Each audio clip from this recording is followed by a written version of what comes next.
Hey, White Sox fans, some of us are even on the road as we're doing this podcast. That is how much of a celebration this is. The White Sox win 7-2 in the first game of a doubleheader against Cleveland. Head to head, took Cleveland out. Took enough time to do it, but took them out. Clinched the division for the first time since 2008. First easy division since 2000. It's been a long time coming. The White Sox are in the postseason. It was somewhat preordained, at least for pretty much the entirety of the second half. But it's good to just finally sort of have that crossed off the list. Hey, the White Sox are in the playoffs. Joining me for the first of our two post-game, whatever, postseason celebrations are three of my very, very best friends on Southside Sox. Well, let's start up there in the corner. That's Zach Hayes. You know what? He's doing a six-pack. Somehow he's like writing stats and he's on a podcast at the same time. It's awesome. That's a kind of skill that Zach Boom Boom Hayes brings to the Southside Sox. Of course, my very best friend of all, you all are my best friends. It's Billick, diabolical, dynamite, Billick, hopping on to talk. I think she just got off the phone with her dad with a celebratory phone call. That's awesome. Welcome, Di. And somewhere, I don't know, I'm guessing the greater Louisville area, but maybe not. Maybe he's driving up to Chicago. He wants to finally taste a churro. It's Trevor Lines. If you hear an alarm, if you hear a siren, it's because he got a little too excited and he was speeding. Live on the highways, on the interstates. It's Trevor Lines. You can't see him, but maybe you can hear him. Guys, hey, listen. How about this? It's a division win. It's a playoffs. It's a long time coming. Initial thoughts. The White Sox are in the postseason. That's all. That's all I got. That's cogent analysis and also appropriate. It was either a sigh of relief or I just came. I don't really know what just happened. I'm sorry. I don't know. I got my party hat. I almost wonder what it would feel like if they hadn't been like crawling to the finish line the past 2 weeks, because it's just like catharsis more than anything else. Like, oh, yes, we've been building up this moment in anticipation for quite some time now, and it's like, oh man, it's here. They did it. Oh, let's get going. And what's nice about this game is that Tim Anderson said, we're going to win this game. So we said, we're going to take the lead. We're not going to look back. I guess it got a little bit nerve-wracking late. I guess sort of a little bit, if you want to like Zach in particular, if you want to get your Greg Kimbrell nervousness and angst aflame.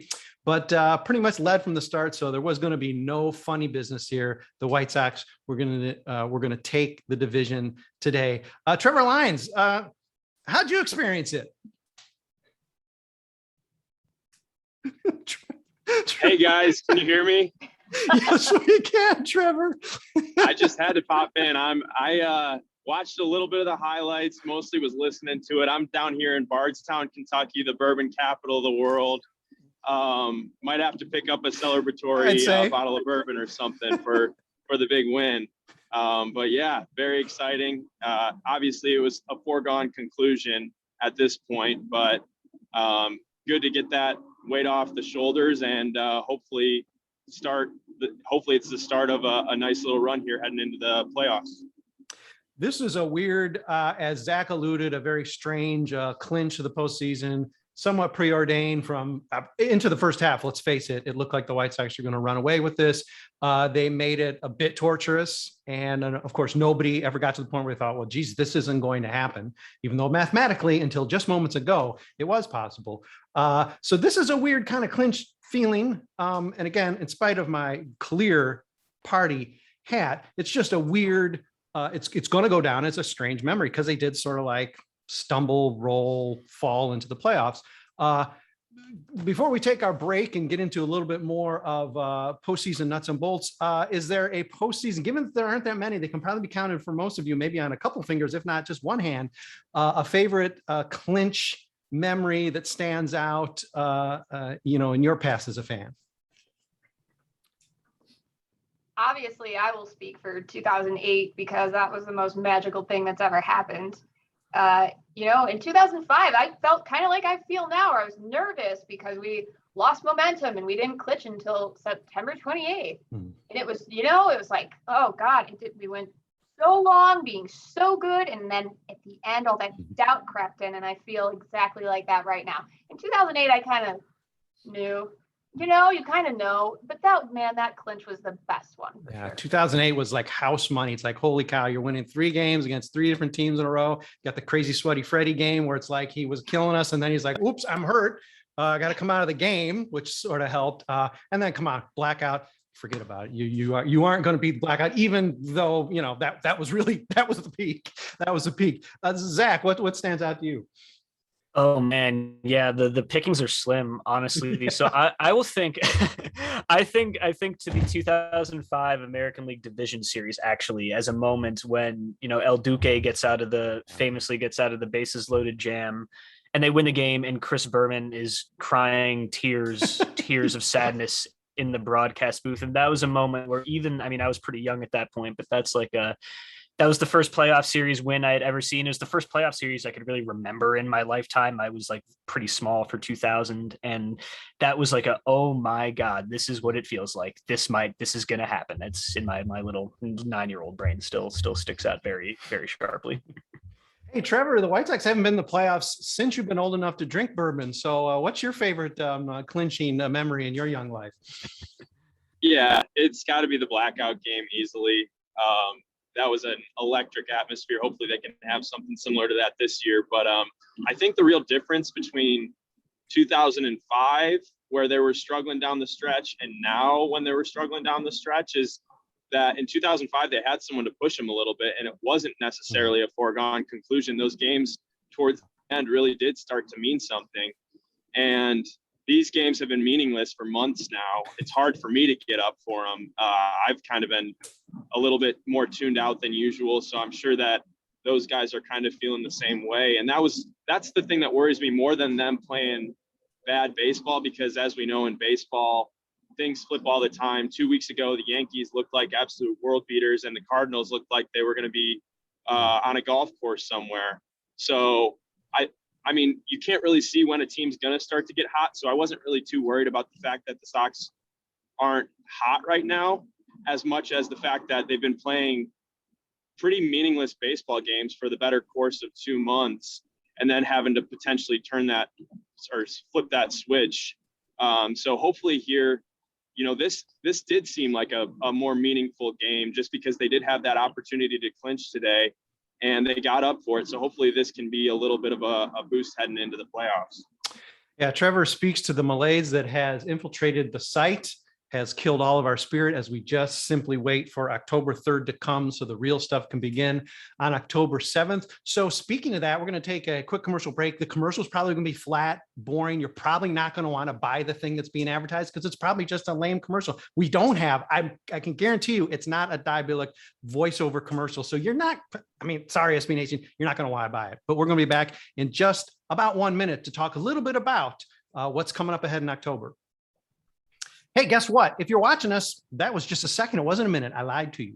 But welcome back to post-game, Southside Sox post-game podcast 3. I think this is number 3. We did one for the Carlos Rodon no-hitter way back 16 years ago. And I think we did another one because it's like, hey, let's keep doing this. And then I thought, I'm just a man. I just can't possibly continue to do this. So guess what? Only special occasions. And this is a special occasion. The White Sox are in the playoffs, first division since 2008. And that was sort of like, that's such a weird one. Does that even count? Maybe first really in 20 years. Definitely the first easy division and playoff clinch since 2000. And so we're here to celebrate it. I'm here with Zach Hayes, somewhere on the road, somewhere. I think he's in Kentucky. He's, I don't even want to know what he's doing. Trevor Lines, and of course, Billick, who is squeezing us in between different voiceover opportunities for some community college opportunities that are coming to a Southside Sox podcast commercial near you. Let's look forward to October now. We've been talking a little bit about at least on site with yesterday's rain out. We had a big discussion about how you want to try to line up the rotation, who your number 1 starter is. Offhand, who starts game 1, who starts game 2, and I guess more importantly, in what order for you?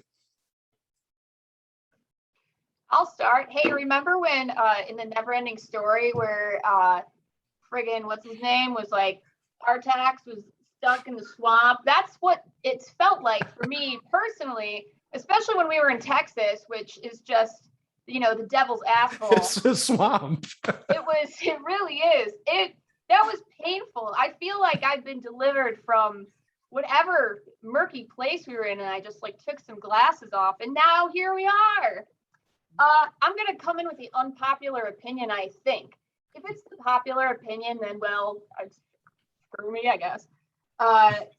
Man, wouldn't it be great to see Lucas Giolito bring his best stuff in the game one as a starter? And I only say that because he's not my favorite pitcher. Everyone knows that, but wouldn't it be just great if he came with his stuff?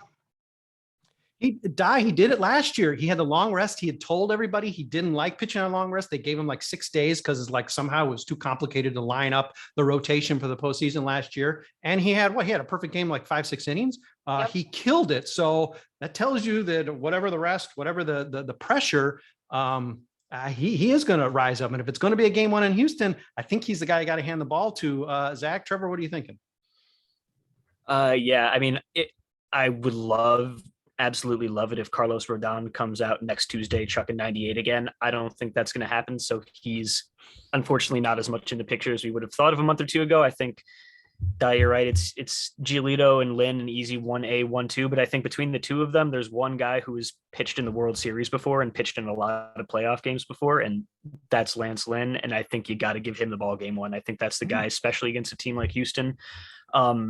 I am actually more of a believer in Giolito than many. I think I have not been concerned about him really much at all through most of his up and downs, even with the sticky crackdown. That being said, I think Lynn gives you the best shot to stay in a game one for as long as possible. And that's what we really need to go for. But it's a 1A, 1B thing. Either one could absolutely lock them down on any given game. As far as like elimination games go, yeah, give me any one of them. But for game one right now, I want Lance Lynn. Okay, Trevor, I'm going to have to ask you to wait to the next exit to stop at the Kentucky Fried Chicken. I need your answer now. You're going to be the tie-breaking vote here, whether it's Lucas or Lance Lynn or wild card. So as hard as it is to believe, Brett, I do have another job besides just being the co-host of Dugout Metrics. So that is what I'm doing right now. I'm driving around Kentucky. I know you said you were wondering. Yeah. But as the tie-breaking vote here, I'm going to go with I'm with Lucas Giolito. I have the memory of him absolutely dominating the Astros at their place in my head. And I also have the memory of Lance Lynn having one of his worst starts of the year in that ballpark in my head. And while I do think Lance Lynn is kind of your more consistent guy, I also think that with what Lucas Giolito showed game one against the Athletics last year, he has the potential to really go out there and dominate a lineup. You can't really go wrong either way, but as of right now, I think Lynn is more of your game too. And I think I really do trust Giolito to get up for a big game simply because of the fact that he pitched so well last year against the Athletics in that game, and then also just his history against the Astros. Trevor, you can deny your dugout metrics, legacy and responsibilities and burden, but look at Trevor pulling out the matchups on us. Hey, that's what we do here. I don't want to say Southside Sox is putting more thought into this than maybe the Chicago White Sox brain trust, but I'm just going to put it out there. Let's talk about Houston, because that is definitely the opponent. It seems almost not in doubt that the division series is going to start in Houston.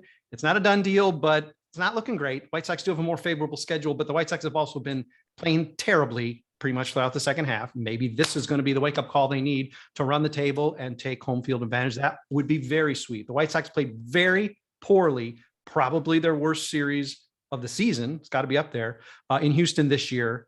So it's not the greatest circumstance. Tony La Russa has not seemingly been depressing the accelerator to shoot for home field advantage, maybe because that's a fool's gold and a folly, or maybe it's a miscalculation. What are your thoughts on the importance of playing in Houston versus Chicago? It's a short series. Of course, anything can happen, but we want nod to dugout metrics. We want the numbers working the best we can in our favor. Is it a big deal to you guys, or with Lynn and Giolito starting 1-2 in this series, does it matter as much? I'm going to jump on this one real fast. We're 49-27 at home. Yeah. And wait, what are we? 30? Is this correct? We're 37-39 away. Yeah, I don't think we're even 500. Yep. Give me a break. So it's extremely important, home field advantage. And right now, the Astros are 599. We're 566. It's not out of contention. Also, they're playing the A's and the Rays. Yeah. I know that's not the question you asked. Well, yeah, I'm like, this is the source of my stress. I really want home field advantage because of that. As we get closer, I was like, like before I was like, it's not that big of a deal. But as we get closer, I'm like, oh God, the butthole's starting to clench. I'm on the edge of my seat. I'm getting a headache right now. Yeah, I think Houston's the team I'm least interested in playing at versus. I mean, Rays are a better team, but I would feel better in Tampa and the hovering sombrero playing there than in Houston, because it's just the recent history is like they got crushed. Trevor, Zach, or me and Di being kooky about this, or is there some legit frustration that the White Sox may be one series and out? Yeah, 100% in agreement with y'all there. I mean, there's a part of me that would say, like, think of the 2019 World Series when the home team lost every single game at a certain point. Like, it is kind of a toss up, but also the numbers there. I mean, they're for 25 games better at home than they are on the road this year. That is not, that doesn't lie to a certain extent. And also we do talk about how good Giolito was last year, but in the playoffs, and to an extent, they've kind of been here before, but this is the first time they're going to be in a playoff game with fans.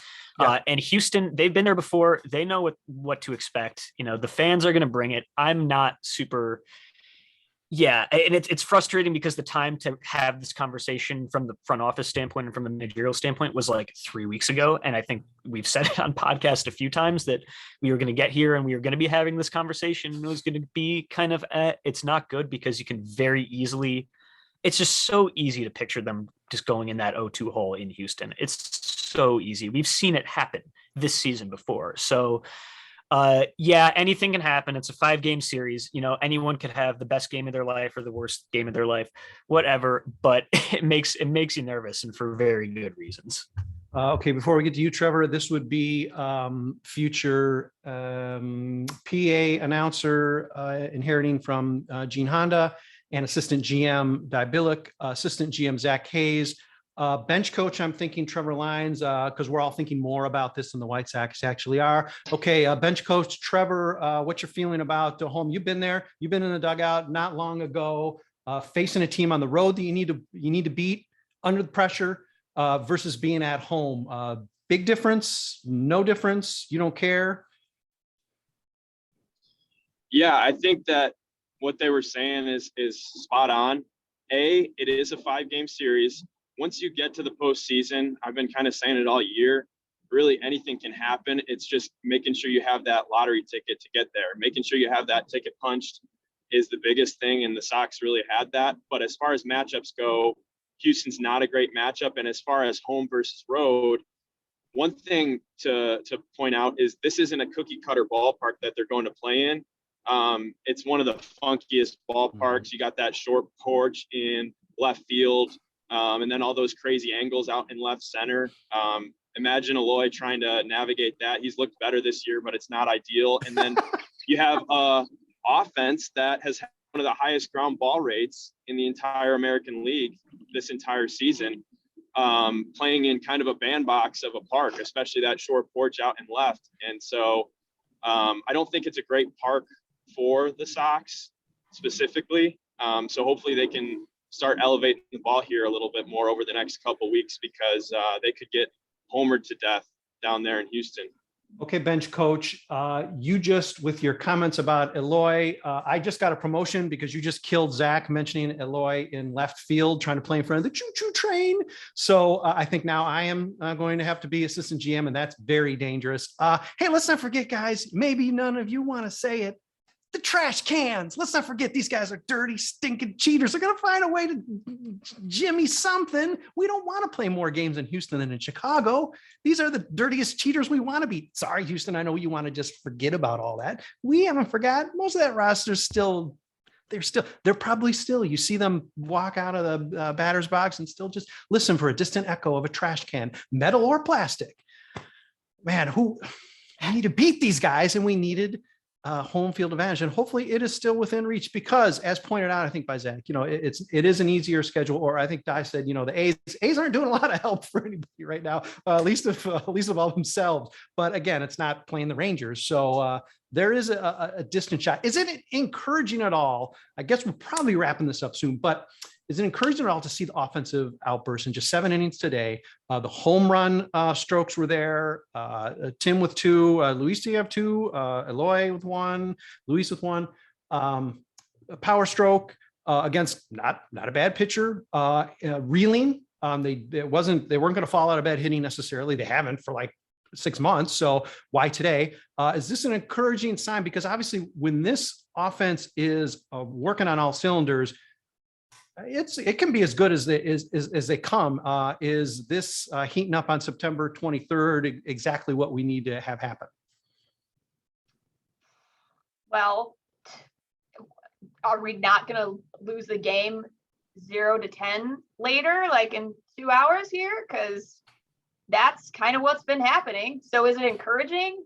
Kind of, kind of not. But like, what's La Russa's plan? Also, counter question. How much credit does La Russa get for this division win? That's something I want to know.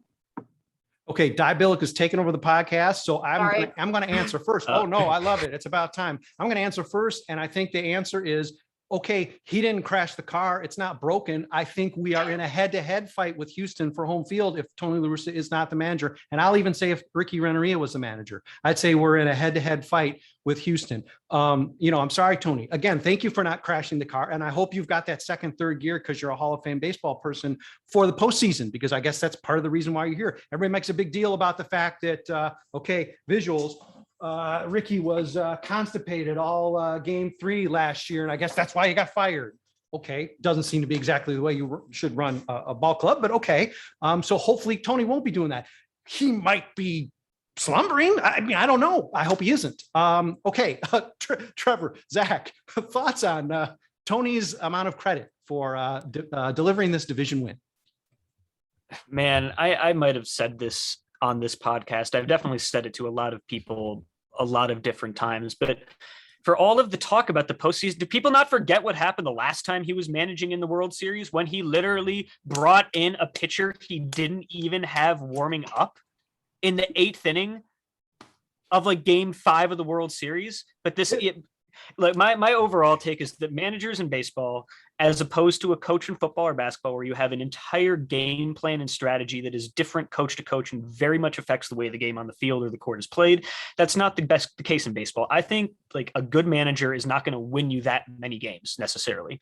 A bad manager, however, can lose you a lot of games. And I can think of a lot of games this year that, you can never pinpoint a loss directly on one individual mostly, but the number of questionable decisions that have come in winnable games where you say, like, if that had gone, if Jose Ruiz had not been brought in here, if Jace Fry had not been brought in here, if we didn't bunt here, if we didn't do this or didn't do that, I found myself asking that a lot more this year than I have in years past, when they actually weren't winning in a lot of other winnable games. Like, like you said, man, thanks for not crashing the car, but I think anyone that wants him to give him credit for winning 88 games with this roster is kind of grasping at straws. Yeah. Zach, as you saw with my actual physical demonstration, I had a ranting answer, and I had totally forgotten that Tony La Russa Terry Bevington in the World Series. Trevor, please defend him if you can. Otherwise, just join the wave and let's avalanche this right down to the bottom of the hill. Yeah, I think pretty much anyone with basic baseball knowledge could have managed this team to a division championship. I don't think it was anything that Tony necessarily did. Going into the season, there was 2 main concerns, and I think the bigger of the concerns was how he was going to handle the relationships, how he was going to gel with the locker room coming after a manager and Ricky Renteria that had his players' backs to no end, and the players loved playing for him. And I think Tony has really exceeded expectations in that regard. It seems like the players do embrace him and do love him more than kind of we would have anticipated. He's really done well with the social aspect of being a manager, but some of the on-field decisions seem like they might have passed him by. He's definitely made some head scratchers and potentially cost them quite a few games this year. So hopefully he has some of this Hall of Fame baseball person magic in the playoffs, but hopefully he just kind of plays it by the book. That's what I'm hoping for. Terry Bevington has new life. He has new hope. Hey, for the record, I liked all my bosses too. If I was in a clubhouse, I would have liked them a lot. I might have even brought them donuts sometimes, but it would be very interesting to know the inside story. And unfortunately, in the Zoom era, we might not get that inside story of how exactly that came to pass. Because Trevor brings up a good point. I think the biggest horror show, the biggest collision that we were going to see was this crazy transition from Grandpa Ricky making the ceviche to Tony, who might not be awake, or he's angry, or he's drinking, all this crazy stuff coming into the season. Completely reasonable, because he's not only been away from the White Sox forever, he's been out of the game for 10 years. I know he says he's not out of the game. He's not managing for 10 years. And now suddenly he's going to come in and replace Grandpa. Now great grandpa comes in and they're not going to miss a beat. And it seems like they have. I don't get it. Again, maybe it's just because that's what you have to do. But you'd think there still would be a few more cracks, like when Lucas threw everybody under the bus because he was tired, and everybody should have known he was tired, even though he could have just told his buddy Ethan, hey, I need to come out. You'd think there'd be more of those, but pretty much it's been Dallas Keuchel howling at the moon, and that's it. So, that is, Trevor points it out, and way to try to find something positive about all this, Trevor, that yes, in terms of managing the clubhouse, I guess he's done all right. Other thoughts, folks? Maybe he's a drunk little leprechaun who comes to life during the playoffs, and during the postseason, if fucking a pot of gold shows up, and then a rainbow comes up, and then he does his magic, and that's what he's known for. And the whole team is like, all right, let's just deal with this until it's time. All we have to do is get to the playoffs, then the leprechaun will come alive, and we will let him do his thing. It'll be revealed if the first line of his first postseason conference Zoom is they're always trying to steal my Lucky Charms. Then we'll know. It will be revealed. But interesting theory. Yeah, and looking back now on that 2011 World Series, the last time I was here, and all the things that had to go right for the Cardinals when they won that one, I'm a little concerned that the horseshoe might have fallen out of his ass by now at this point. They had a lot going right there, and I guess my last thought on Tony is that the biggest thing I hear repeated in his favor is the fact that they did get this far in spite of the injuries, mostly to Luis and Eloy, and I wanted to give a rational counterpoint to that rather than a little rant. And it's really just, are you going to give Tony credit for Carlos Rodon figuring out how to film 98 again? Are you going to give him credit for picking Brian Goodwin off the scrap heap? Or are you going to give him credit for getting the month and a half out of your mean that we got before? Are any of those things Tony's fault or Tony's responsibility? He's the driver, and I just don't see that much that he really added to the conversation. Zach, you might not be aware, Zach, that they have actually re-chiseled the plaque in Cooperstown, giving Tony credit for 2 of Sebi's 3 home runs in that game. It has been changed. I didn't see it myself, but someone told me that happened. Okay. Sorry. I know sometimes the readership is not real happy about some of the Tony criticisms because I'll just get past it, and they're winning, and I don't know, he's not Dusty Baker or whatever. There's nothing wrong with saying we could be better. It's great. Again, there is something we said that he did not crash this self-driving car. Again, Trevor, don't listen too closely. That he was handed these keys of a team that is apparently the window's thrown open, right? Everybody celebrate. And this is the first time we actually could really crawl through the window. I guess this is the first back-to-back postseason in White Sox history. And even then it's sort of an asterisk because half the teams made it last year. So talk to me in 2022 or 2023 if there's not a 2022, in which case maybe 2024 will be the first true back-to-back postseason. But let's not be negative.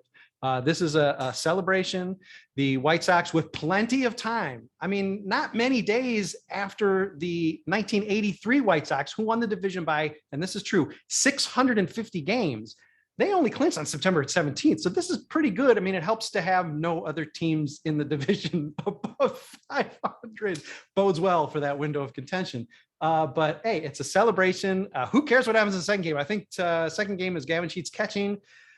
Luis Robert, I think, is going to pitch. I think they're going to break the rules and just bring up all of the Winston-Salem dash, because they didn't win a game for the whole 2/3 of the rest of the regular season. And so maybe we're going to see, I don't know, Luis Curbelo playing third base in the nightcap. I don't know, but if they don't win, and if Dye predicts the 10-0 loss, I won't get too upset about that, because they're going to be pretty beer. So they probably don't even have a change of uniforms. It's COVID time, so we're going to cut them some slack and just hope they win 7 of the next 8 games of this series, because they never get to leave Cleveland. That's the price to pay for going back to back for the first time in the postseason. You can never leave Cleveland.